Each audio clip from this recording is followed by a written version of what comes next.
महाराष्ट्र में चुनाव प्रचार के आखिरी दिन कांग्रेस नेता राहुल गांधी ने बीजेपी पर जमकर निशाना साधा और सीधा पीएम नरेंद्र मोदी के एक है तो सेफ है के नारे पर बड़ा हमला बोल दिया। राहुल गांधी ने सोमवार को धारावी परियोजना को लेकर पीएम मोदी और महाराष्ट्र सरकार को जमकर घेरा। दरअसल महाराष्ट्र विधानसभा चुनाव के प्रचार के आखिरी दिन राहुल गांधी ने प्रेस कॉन्फ्रेंस की और इस दौरान उन्होंने एक तिजोरी सबके सामने रखी। उस पर लिखा था एक है तो सेफ है। तिजोरी के अंदर से 2 पोस्टर निकाले राहुल गांधी ने। इसमें एक पर उद्योगपति गौतम अडानी और पीएम मोदी की तस्वीर थी और दूसरे पर धारावी परियोजना की। इसे दिखाते हुए राहुल गांधी ने कहा कि यही है पीएम मोदी का एक है तो सेफ है। देखिए, यह है नरेंद्र मोदी जी का एक है तो सेफ है। ये देखिए, एक है तो सेफ है।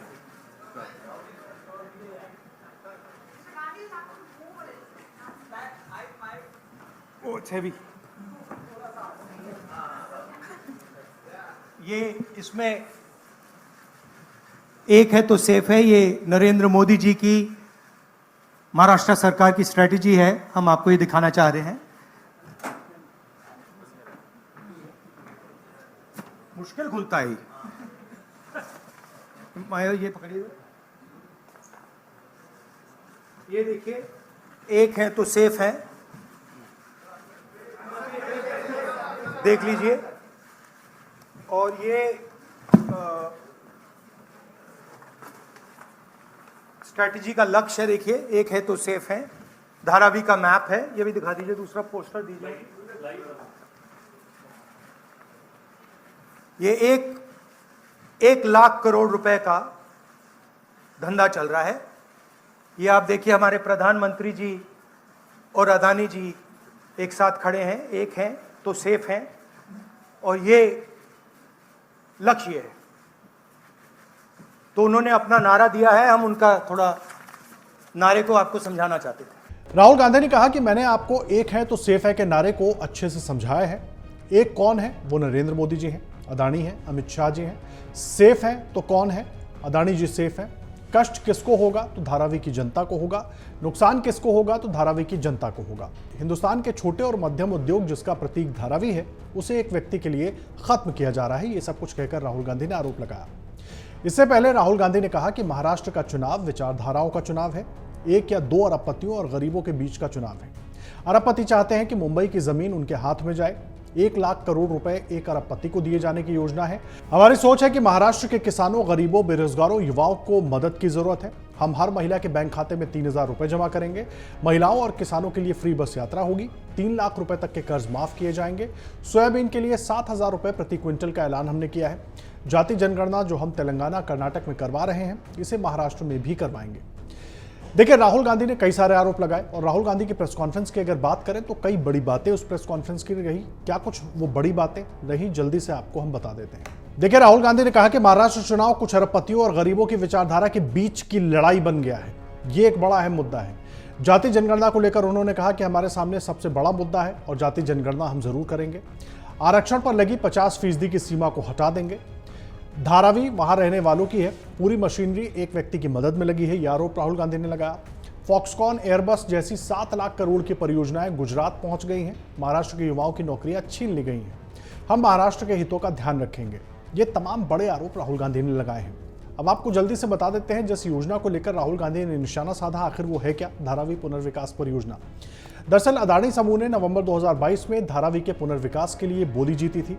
ये परियोजना लगभग 2 दशकों से पाइपलाइन में ही अटकी हुई है। मुंबई में जमीन की कमी और अधिक महंगा रियल एस्टेट बाजार होने की वजह से अभी तक इस परियोजना के लिए जमीन नहीं मिली थी। इस परियोजना पर लगभग 20,000 करोड़ रुपए से अधिक खर्च होने का अनुमान बताया जा रहा है। ये वैश्विक निविदा के माध्यम से भारत में किसी सरकारी एजेंसी की तरफ से शुरू की गई सबसे बड़ी पुनर्विकास परियोजनाओं में से एक है। जानकारी के अनुसार 240 हेक्टेयर के विशाल क्षेत्र में फैली धारावी में लगभग 8 से 10 लाख निवासी हैं और 13,000 से अधिक छोटे व्यवसाय यहां पर चलते हैं। अब इस पर धारावी के निवासियों की नाराजगी क्या है? जब से धारावी पुनर्विकास परियोजना की शुरुआत हुई है, तभी से यहां रहने वाले लोगों में नाराजगी भी देखने को मिल रही है। यहाँ के लोगों का कहना है कि पुनर्विकास परियोजना के नाम पर अभी तक कुछ नहीं हुआ है। इसके अलावा वो हमें कहाँ शिफ्ट करेंगे, ये भी बड़ी परेशानी है। इससे हमारे कामकाज पर काफी बुरा असर होगा। इससे हमारे छोटे मोटे कारोबारों को नुकसान होगा।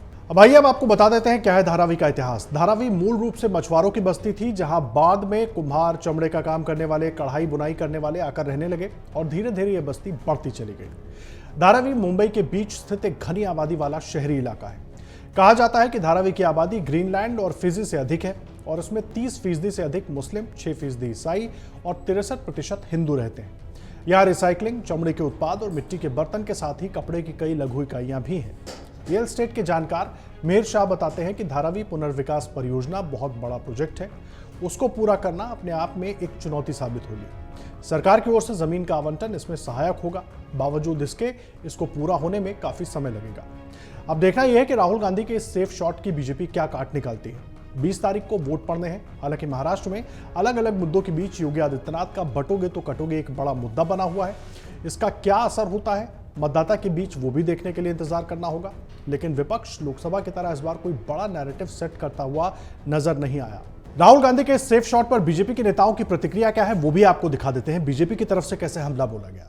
आज अभी प्रेस कॉन्फ्रेंस कर रहे थे और मोदी जी ने कहा एक है तो सेफ है। अरे मोदी जी का एक है सेफ है का मतलब है एकता है तो हम सब सुरक्षित हैं, सबको साथ लेकर के चल रहे हैं। लेकिन तुम जब बोलते हो एक है तो सेफ है, तो तुम्हारे प्रेस कॉन्फ्रेंस में अगाड़ी के साथी भी नहीं होते, तुम एक ही होते हो और एक होते हो तो ही सेफ होते हो। इस बात को समझ लेना चाहिए। अगर आप ये वीडियो YouTube पर देख रहे हैं तो हमारे चैनल को सब्सक्राइब कर बेल आइकन दबाएं और Facebook पर देख रहे हैं तो हमारे पेज को लाइक करें। 8 मिलियन प्लस सब्सक्राइबर, आपके इस भरोसे के लिए बहुत धन्यवाद।